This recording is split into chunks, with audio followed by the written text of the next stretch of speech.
अस्सलाम वालेकुम।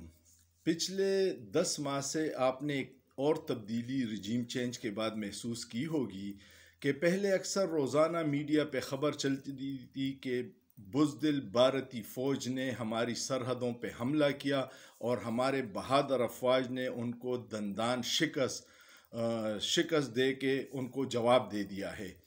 ये तवातुर से होता था और हमें अपने फ़ौज पे फ़ख्र भी है, जो हर मुहिब वतन को अपनी फ़ौज और मुल्क से मोहब्बत है। लेकिन पिछले 10 माह से ऐसी कोई ख़बर मेरी नज़र से नहीं गुज़री, न मीडिया ने उसको कवर किया है कि हिंदुस्तान ने किसी बॉर्डर पे दरअंदाज़ी की हो या फायरिंग की हो।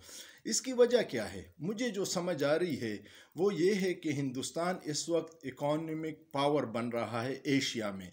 चाइना के बाद वो सबसे बड़ी इकॉनमी है और इस वक्त अमेरिका और चाइना के बाद सबसे बड़ा डॉलरों का ज़ख़ीरा हिंदुस्तान के पास है।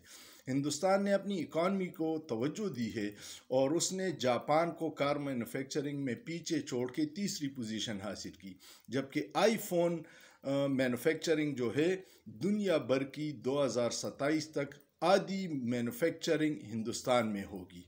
वो मुख्तलिफ बड़े प्रोजेक्ट्स में चल रहे हैं, उन्होंने अपनी इकॉनमी को तवज्जो दी है और उनके थिंक टैंक भी सोच रहे होंगे, जो मेरा ज़ाती ख्याल है उससे में भी आप इत्तेफाक न करें, कि वो सोच रहे होंगे कि यार जो लोग ख़ुद अपने मुल्क को बर्बाद करने पे तुले हुए हैं, तो हमें बग़ैर गोली चलाए के अगर हम पाकिस्तान बर्बाद हो रहा है अपने लोगों के हाथों, तो गोली चलाने की क्या ज़रूरत है।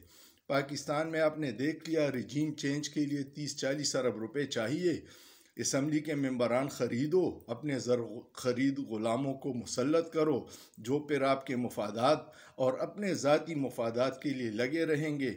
आवाम चाहे बाढ़ में जाए, मुल्क की जड़ें खोखली हो, दिफा के लिए बजट न हो, तो ये तो आसान काम है। तो मेरे ख़्याल में हिंदुस्तान ने ये सोचा होगा कि जो कौम ख़ुद अपना मुल्क तबाह करने पे तुली हुई हो, वहाँ गोली चलाने की ज़रूरत नहीं है। इसलिए पिछले 10 माह से आपने हिंदुस्तान बॉर्डर पे कोई फायरिंग का वाक़या नहीं सुना होगा। दुनिया कहाँ जा रही है और हम कहाँ फंसे हुए हैं। एक वक्त था कि पाकिस्तान ने जर्मनी को कर्जा दिया था। अब जर्मनी यूरोप का सुपर पावर है और पाकिस्तान एशिया का सबसे बड़ा भिखारी है। हमसे इथोपिया भी आगे है, हमसे सोमालिया की करेंसी भी आगे है। मुझे याद है अफ़गान जंग में एक वक्त ऐसा आया था कि 1 लाख अफ़गानी पाकिस्तानी 900 रुपये में मिलती थी। आज ये हाल है कि पाकिस्तान के 3 रुपये एक अफ़गानी के बराबर है। बांग्लादेश जो हमसे 50 साल पहले जुदा हुआ था, जिसको हम टके टके के लोग कहते थे और छोटी कद की वजह से हमारे फ़ौजी भाई उनका मजाक उड़ाते थे और फ़ौज में भर्ती नहीं करते थे, वो अब हमारे पैसे उनसे इतने हमारा पैसा 2.5 टका का हो गया और 1 रुपये के बराबर। तो ये हमारा हाल है, हम यहाँ तक आ गए हैं। ये हमारे अपने वजह से है। किसी ने हमारे ख़िलाफ़ ये साजिश नहीं की कि हम अपने मुल्क को बर्बाद करें, ख़ुद हम लगे हुए हैं। ना हमारी कोई पॉलिसी है। जिन इदारों से हम तवक्को कर रहे हैं वो इदारे अवाम के तवक्कुआत पे पूरे नहीं उतर रहे।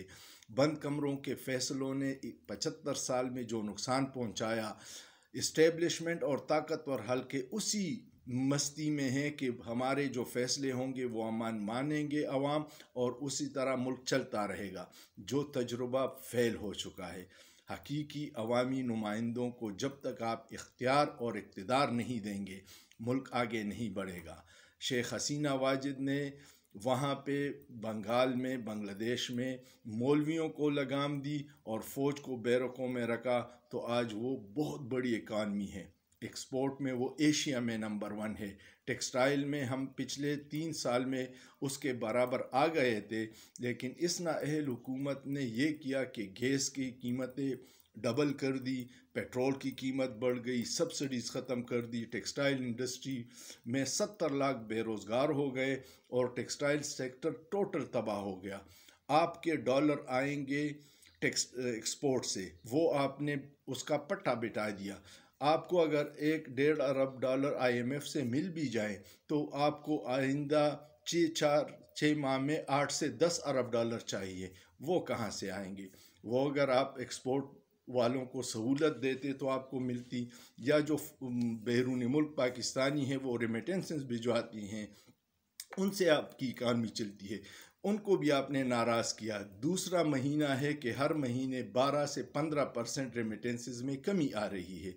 ये सारी कड़ियाँ मिला लें तो एक बात आपको समझनी चाहिए कि फ़ौरन फ्री एंड फेयर इलेक्शन का ऐलान कीजिएगा, इक़्तिदार हकीकी अवामी नुमाइंदों को हवाले कीजिएगा जो बोर्ड फैसले करें जिनके दूररस नताइज बरामद हों और इकानमी चले, मुल्क चले। हमें सेहत की ज़रूरत है, हमें तालीम के लिए पैसे चाहिए, हम दिफा पे 1586 अरब खर्च कर रहे हैं।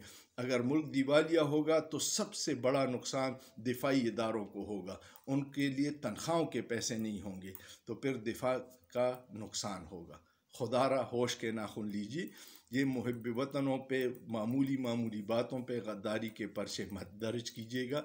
ये सारे मुहिब वतन लोग हैं, उनसे ज़ाती अना और दुश्मनी में इतना आगे मत जाइएगा।